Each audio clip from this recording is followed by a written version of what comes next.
Hello friends, नमस्कार। कैसे हैं आप लोग? मैं ऐसा करता हूँ, उम्मीद करता हूँ सब लोग स्वस्थ होंगे, मस्त होंगे। ठीक है, तो डेली करंट अफेयर की वीडियो मैं यहाँ पे लाता हूँ, वो भी रोज सुबह 5 बजे। लेकिन कभी कभी लेट भी हो जाता है, उसके लिए मैं माफ़ी मांगूंगा आपसे।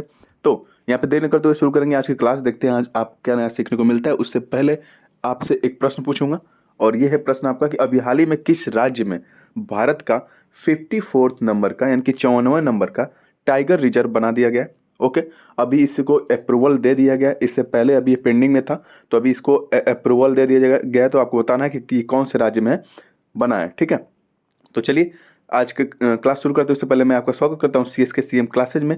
और आगे चलने से पहले एक रिक्वेस्ट रहेगी कि आप ज़्यादा से ज़्यादा वीडियो को लाइक शेयर सब्सक्राइब करना ना भूलें प्लीज़। ठीक है, तो चलिए देखते हैं आज आपको क्या नया सीखने को मिलता है। मैं यहाँ पे डेली करंट अफेयर बताता हूँ, लेकिन वो जल्दी जल्दी बताता हूँ, जिससे कि आपको ज़्यादा टाइम लॉस ना हो और आप महत्वपूर्ण खबरों को अपने माइंड में बना रखें। ठीक है, तो यहाँ पे देखते हैं। पहला प्रश्न है कि श्रेथा थवासीन या थवीसीन इनको बोल सकते हैं, श्रेथा थवीसीन अभी हाल ही में किस देश के नए प्रधानमंत्री बने? इंपॉर्टेंट है क्योंकि ये पड़ोसी देश के पड़ता है। ठीक है, पड़ोसी देश कह सकते हैं क्योंकि ज़्यादा दूर तो है नहीं। ठीक है, तो इसका सही जवाब है थाईलैंड। ठीक है, थाईलैंड की बात हो रही है। श्रेथा थवासीन अभी हाल ही में थाईलैंड के नए प्रधानमंत्री बनाए गए हैं। और मैं थाईलैंड की लोकेशन यहाँ पे आपको दिखा देता हूँ। ये अपना सुंदर भारत है और ये पूरा विश्व का मैप है। ठीक है, इस एरिया में दिखेगा थाईलैंड। ठीक है, जूम करके देख लीजिए, ये थाईलैंड है। थाईलैंड की जो राजधानी है ना, वो है बैंकॉक। और इसके जब इधर साउथ तरफ आएंगे ना, तो इसी के पास दिखेगा गल्फ ऑफ सियाम। ठीक है, गल्फ ऑफ सियाम। और इधर देखेंगे थाईलैंड की बाउंड्री लाओस से लगती हुई नजर आएगी, इधर म्यांमार से लगती हुई नजर आएगी। ठीक है, और इधर कंबोडिया से लगती हुई नजर आएगी आपको। इस जो ये वाला एरिया है ना इधर, ठीक है, इसे हम साउथ ईस्ट एशिया के नाम से जानते हैं। तो साउथ ईस्ट एशिया में अगर पूछे आपसे कि कौन सा एक लैंड लॉक कंट्री है, तो वो लाओस है। ठीक है, लाओस एक लैंड लॉक कंट्री है। इस बात को थोड़ा सा ध्यान रखेंगे साउथ एशिया में पूरे। ओके, तो आगे चलें अगले प्रश्न की तरफ। अगला प्रश्न है कि अब आमतौर पर पहाड़ों पर सड़क तैयार करना अपने आप में एक चुनौती से भरा होता है। पहाड़ों पर सड़क तैयार करना चुनौतीपूर्ण काम तो है ही। ठीक है, लेकिन फिर भी हमारा जो सड़क सुरक्षा संगठन है, जिसे हम कहते हैं BRO, यानी कि बॉर्डर रोड ऑर्गेनाइजेशन, ने इतिहास रचते हुए उमलिंगला पास में तैयार की गई दुनिया की सबसे ऊंची सड़क का उद्घाटन किया है। ठीक है, तो ये बताना है आपको कि ये जो उमलिंगला पास है ना, वो किस राज्य में है। ठीक है, तो इसका सही जवाब है ऑप्शन डी, ये लद्दाख में आपको देखने को मिलेगा। ओके, ये लद्दाख में आपको देखने को मिलेगा। और ये समझ लीजिए विश्व का सबसे ऊंचा सड़क है। यहाँ पे जो सड़क बनाई गई है वो विश्व की सबसे ऊंची सड़क बनाई गई, यानी ऊंचे प्लेस पे सड़क बनाई गई है। ऐसी जगह पे ये सड़क बनाई गई है जहाँ पे आप अगर जाएंगे ना, तो नॉर्मल ये जहाँ पे आप मैदानी इलाके में रहते हैं उसके अपेक्षा वहाँ पे 50% तक आपको ऑक्सीजन कम मिलेगी। सोचिए, वहाँ पे ये सड़क बनाई गई है, इतनी ऊंची जगह पे सड़क बनाई गई है। ठीक है, तो बहुत ही चुनौतीपूर्ण रहता है अगर हम देखें पहाड़ों पे सड़क बनाना, तो खासकर इतनी ऊंचाई पर। तो ये लद्दाख में स्थित है, तो ये है लद्दाख की लोकेशन। और ये रहा ले। ठीक है, ये वाला लोकेशन जो है ये पूरा लद्दाख का लोकेशन है। ठीक है, पहले ये पूरा जम्मू कश्मीर हुआ करता था, लेकिन अभी ये अलग हो चुके हैं। लद्दाख अलग हो चुका है, ये जम्मू कश्मीर का इलाका अलग हो चुका है। ये वाला जो पोर्शन है ना, इधर आप देखेंगे तो ये अक्साई चीन का इलाका है यहाँ पे। ठीक है, यहाँ पे चाइना का कब्जा है। और ये वाला पोर्शन अगर आप देखेंगे यहाँ पे, तो ये POK का इलाका है। ठीक है, POK यानी कि यहाँ पाकिस्तान का, पाक ऑक्युपाइड कश्मीर है, तो पाकिस्तान का उधर कब्जा है। ठीक है, अगर BRO की यानी कि बॉर्डर रोड ऑर्गेनाइजेशन की बात करें, तो इसकी स्थापना हुई थी 1960 में। ठीक है, इसकी स्थापना 1960 में हुई थी। और इसका काम क्या है? इसका काम ये है ना कि ये जो अपने फ्रेंडली नेशन है वहाँ पे सड़क बनाता है। और जो अपना बॉर्डर है ना, ये एरिया वाला, ठीक है, ये बॉर्डर वाला जो एरिया है, इन एरिया के किनारे ये सड़क बनाने का काम करता है। ठीक है, और साथ ही साथ जो पड़ोसी देश हैं, बांग्लादेश, भूटान, नेपाल, म्यांमार, ठीक है, और अफगानिस्तान, ये सब जो है ना, जो फ्रेंडली कंट्री है, उनके यहाँ भी ये BRO क्या करता है? सड़क बनाता है। इसका हेडक्वार्टर अगर आपसे पूछा जाए तो इसका हेडक्वार्टर नई दिल्ली में आपको देखने को मिलेगा। और ये रक्षा मंत्रालय के अंतर्गत काम करता है। ओके, आगे चले अगले प्रश्न की तरफ। तो अभी हाल ही में भारत के चुनाव आयोग ने किस सेलिब्रिटी को राष्ट्रीय आइकॉन नियुक्त किया है? फोटो देख के समझ गए होंगे कौन सी सेलिब्रिटी है। ऑप्शन में भी इनका नाम मिल जाएगा, सचिन तेंदुलकर। ठीक है, इन्हें क्रिकेट का भगवान कहा जाता है। और ऐसे व्यक्ति को राष्ट्रीय आइकॉन बनाना कोई बड़ी सॉरी कोई बुरी बात तो नहीं है, क्योंकि जब आप एक अच्छे व्यक्ति को, एक हाई कद मतलब ऊंचे कद वाले व्यक्ति को राष्ट्रीय आइकन बनाते हैं, तो लोग उनको देखना पसंद करते हैं और उनके आदर्शों पे, उनके कहे अनुसार लोग चलना पसंद करते हैं। तो आने वाला, आपको पता है कि 2024 में लोकसभा का चुनाव होने वाला है, ठीक है। तो चुनाव आयोग ने इनको राष्ट्रीय आइकन बनाया है। ये बताएंगे कि रूल रेगुलेशन कैसे आपको वोटिंग करना है, गलत वोटिंग नहीं करना है, गलत लोगों को साथ नहीं देना है, भारत में और ज़्यादातर वोटिंग का परसेंटेज बढ़ाना है। ये सब इनके द्वारा बुलवाया जाएगा, ठीक है। इनके द्वारा बुलाया जाएगा। तो अभी पूछे कि चुनाव आयोग ने किसे हाल ही में राष्ट्रीय आइकॉन जारी घोषित किया है, तो वो है सचिन तेंदुलकर। इस बात को ध्यान रखेंगे, ठीक है। आगे चलें अगले प्रश्न की तरफ। अगले प्रश्न की तरफ चलने से पहले मैं चुनाव आयोग के बारे में थोड़ा सा बात बता दूं। यहाँ पे इसकी स्थापना हुई थी 25 जनवरी 1950 में, ठीक है। तो हर साल 25 जनवरी को ही मतदाता दिवस मनाया जाता है। 25 जनवरी 1950 को चुनाव आयोग की स्थापना हुई थी, तो हर साल 25 जनवरी को ही मतदाता दिवस मनाया जाता है। इस बात को थोड़ा सा ध्यान रखेंगे। अगर चुनाव आयोग के हेडक्वार्टर की बात किया जाए तो इसका हेडक्वार्टर आपको मिलेगा नई दिल्ली में, ओके। और अब अगर इनके हेड का, मुख्य चुनाव आयुक्त की बात की जाए तो इस समय है राजीव कुमार, ओके, राजीव कुमार। आगे चलें अगले प्रश्न की तरफ। तो हाल ही में पारंपरिक चिकित्सा पर पहले विश्व स्वास्थ्य संगठन, ठीक है, पहले विश्व स्वास्थ्य संगठन वैश्विक शिखर सम्मेलन गांधीनगर गुजरात में हुआ। आपको पता है कि अगर पूछिए आपसे पारंपरिक चिकित्सा पर पहला विश्व स्वास्थ्य संगठन शिखर सम्मेलन कहाँ आयोजित किया गया, तो अब वो आयोजित किया गया था गुजरात में, ठीक है। तो पूछा जा रहा है यहाँ पे कि इस चिकित्सा की निम्नलिखित पद्धतियों में से कौन सा पारंपरिक चिकित्सा प्रणाली है। इसमें बताना है कौन से पारंपरिक चिकित्सा प्रणाली है और कौन सा नहीं है। तो इसमें कौन सा बताना है, तो इसका सही जवाब है आपका ऑप्शन, जैसे देखिए आयुर्वेद है, पारंपरिक चिकित्सा प्रणाली है। सिद्धा भी पारंपरिक चिकित्सा प्रणाली है। सोवा रिगपा भी पारंपरिक चिकित्सा प्रणाली है। लेकिन जो एलोपैथी है ना, ये एलोपैथी पारंपरिक चिकित्सा प्रणाली नहीं है। ये मॉडर्न टाइम का है, ये आधुनिक समय का है। तो यहाँ पे ऑप्शन आपका 2, 3, 4 सही है, यानी कि ऑप्शन यहाँ सी जो दिख रहा है ये यहाँ पे आपका सही जवाब है, ठीक है। ये यहाँ पे सही जवाब है। ये पारंपरिक चिकित्सा प्रणाली में आता है आयुर्वेद, सिद्धा और सोवा रिगपा। एलोपैथी नहीं होता है। एलोपैथी जैसे आप नॉर्मली जानते हैं अंग्रेजी दवाई, कहते हैं नहीं लोग कि अंग्रेजी दवाई खा ले सही हो जाए। तो अंग्रेजी दवाई जो है ना, एलोपैथी जो है, ये अभी जल्दी में ये मार्केट में आया था। ज़्यादा दिन तो नहीं हो रहा है इसको मार्केट में आया, लेकिन ये आते ही पूरे मार्केट को कवर कर लिया एलोपैथी ने, ठीक है। और सबसे बड़ी और रोचक बात तो ये है ना, एलोपैथी का जो नामकरण किए थे उनका नाम था हाँ उनका नाम था, एक मिनट, सैमुअल हैनीमैन, ठीक है।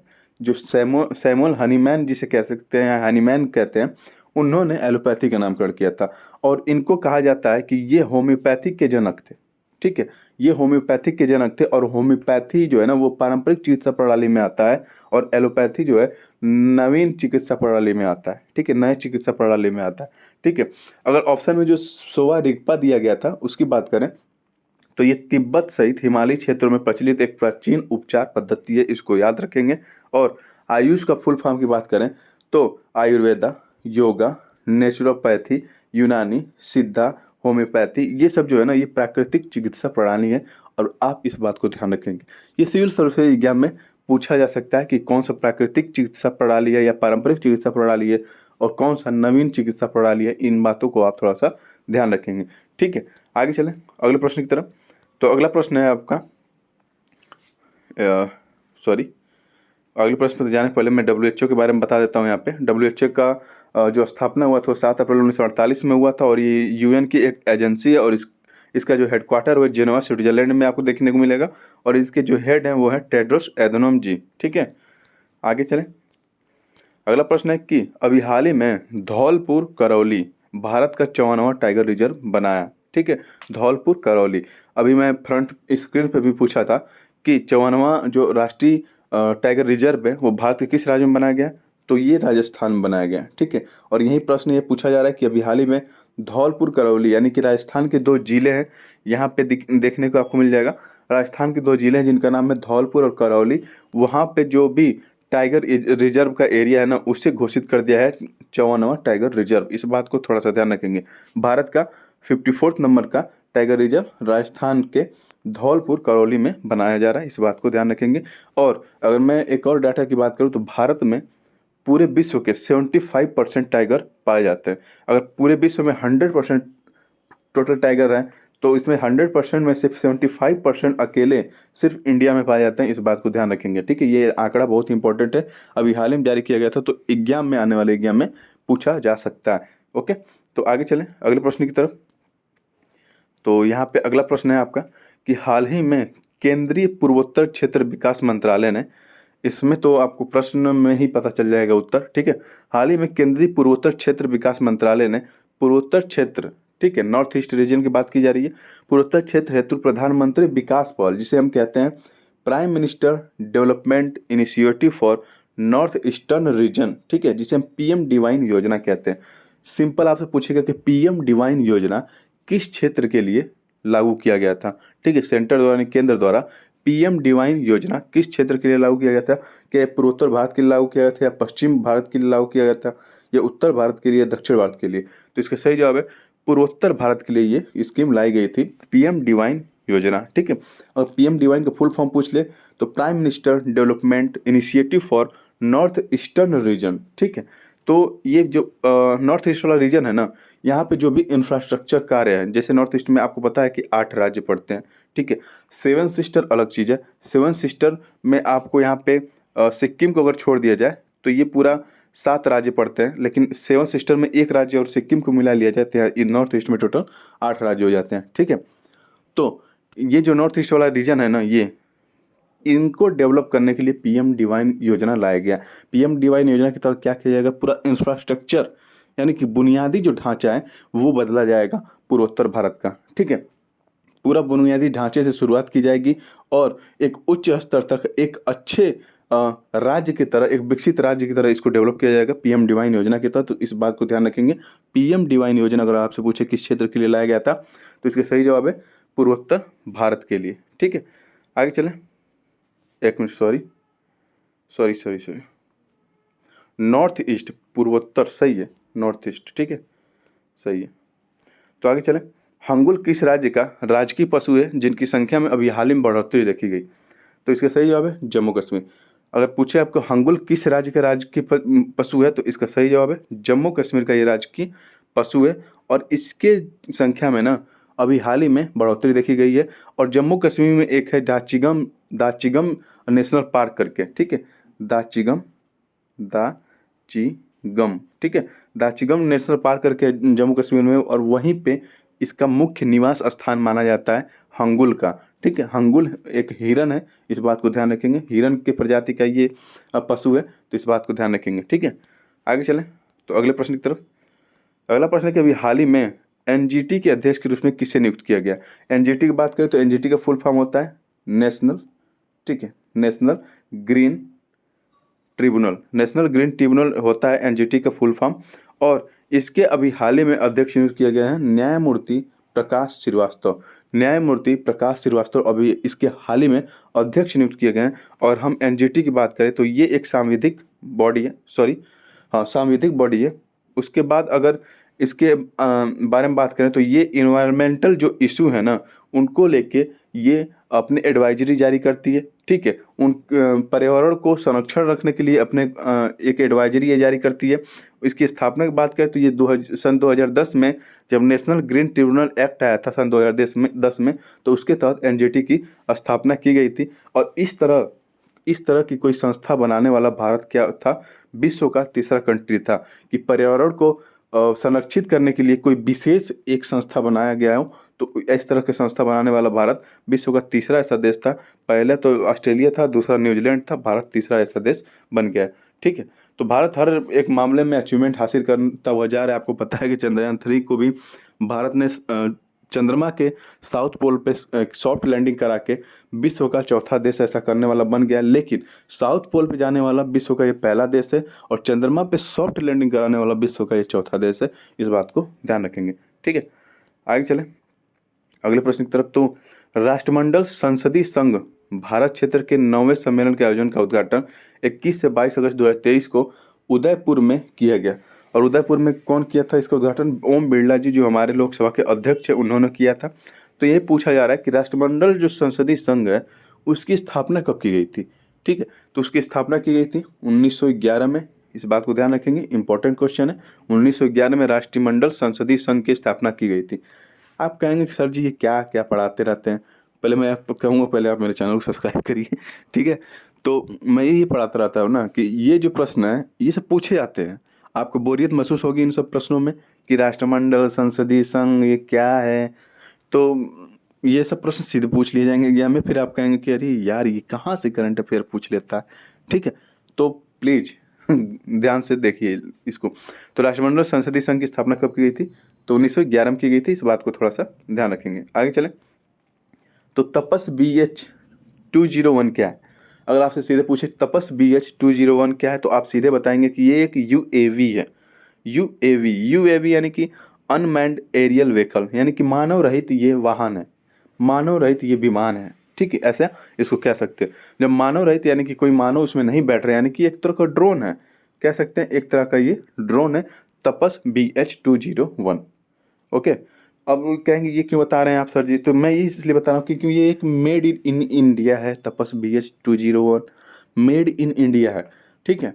तो इसे अभी हाल ही में इसका नया वर्जन बनाया गया मेड इन इंडिया के तहत। तो इसको आप थोड़ा सा ध्यान रखेंगे, तपस BH-201। ओके, आगे चलें अगले प्रश्न की तरफ। तो प्रधानमंत्री श्री नरेंद्र मोदी ने 23 अगस्त 2023 को किस देश की अध्यक्षता में भारत के 15वें अध्यक्षता में आयोजित 15वें ब्रिक्स शिखर सम्मेलन में भाग लिया? अगर पूछा जाए कि ये कौन सा ब्रिक्स शिखर सम्मेलन इस बार हो रहा है 2023 में, तो ये हो रहा है 15वां ब्रिक्स शिखर सम्मेलन, ठीक है। और कहाँ हो रहा है? तो ये हो रहा है ब्राज़ील में, ठीक है। ये जो शब्दों का क्रम होता है ना ब्रिक्स का, मैं आपको दिखा देता हूँ ये, ठीक है। ये होता है ब्रिक्स, ओके। और अभी एक मिनट, सॉरी, इसका सही जवाब है ऑप्शन ए, यहाँ पे दक्षिण अफ्रीका होगा। तो दक्षिण अफ्रीका में भी नरेंद्र मोदी जी गए हैं, वहाँ पे ब्रिक्स की अध्यक्षता दक्षिण अफ्रीका इस समय कर रहा है। तो यहाँ पे देखेंगे ये है साउथ अफ्रीका जिसे हम दक्षिण अफ्रीका कहते हैं, यहाँ पे अभी इसकी ये अध्यक्षता कर रहा है। आने वाले समय में करेगा ब्राज़ील, अगली अध्यक्षता यानी 16वीं अध्यक्षता करेगा ब्राज़ील, उसके बाद करेगा रूस, फिर उसके बाद करेगा इंडिया, फिर उसके बाद करेगा चीन, फिर उसके बाद करेगा इधर साउथ अफ्रीका। यानी कि इस तरह से इनके शब्दों का जो एक्रोनिम है ना, इसके हिसाब से ये अध्यक्षता करते रहते हैं, ठीक है। तो आगे चलें अगले प्रश्न की तरफ। उससे पहले मैं थोड़ा सा यहाँ पे लोकेशन दिखा दूँ साउथ अफ्रीका की, जहाँ पे ये 15वां ब्रिक्स अध्यक्षता कर रहा है 15वां का। तो ये साउथ अफ्रीका की लोकेशन यहाँ पे आप देख लेंगे, ठीक है। इसके जो जोहान्सबर्ग एरिया है, ठीक है, वहाँ पे ये अध्यक्षता हो रही है साउथ अफ्रीका की। और ब्रिक्स में जो कंट्री शामिल हैं देखिए, बी से होता है ब्राज़ील। ब्राज़ील यहाँ पे आपको दिखेगा साउथ अमेरिका का देश है ब्राज़ील, ठीक है। तो ब्राज़ील इसमें शामिल है, इधर से रूस शामिल है। उसके बाद देखेंगे तो यहाँ से इंडिया दिखेगा, यहाँ चीन दिखेगा, यहाँ साउथ अफ्रीका दिखेगा। तो आप देख सकते हैं अफ्रीका से एकमात्र देश है साउथ अफ्रीका, और ब्राज़ील से एकमात्र दक्षिण अमेरिका से एकमात्र देश है ब्राज़ील। तो ये लोग यहाँ पे शामिल हैं, ठीक है। तो आगे चलें। फिलहाल आज के करंट अफेयर में इतना ही। वीडियो कैसी लगी आपको कमेंट बॉक्स में लिख के जरूर बताएं। मैं डेली सुबह 5 बजे करंट अफेयर की वीडियो डाल देता हूं, लेकिन कभी कभी लेट हो जाता है, उसके लिए मैं माफ़ी चाहूँगा। मैं अगेन आपसे एक रिक्वेस्ट करूँगा कि आप ज़्यादा से ज़्यादा वीडियो को लाइक शेयर सब्सक्राइब करना ना भूलें। यहाँ पे आपको इंपॉर्टेंट क्वेश्चन मिलेगा, ज़्यादा समय नहीं लूँगा आपका, लेकिन इंपॉर्टेंट क्वेश्चन आपके पास होगा, ये गारंटी देता हूँ, ठीक है। तो थैंक यू, धन्यवाद, जय हिंद। मिलते हैं कल की वीडियो में।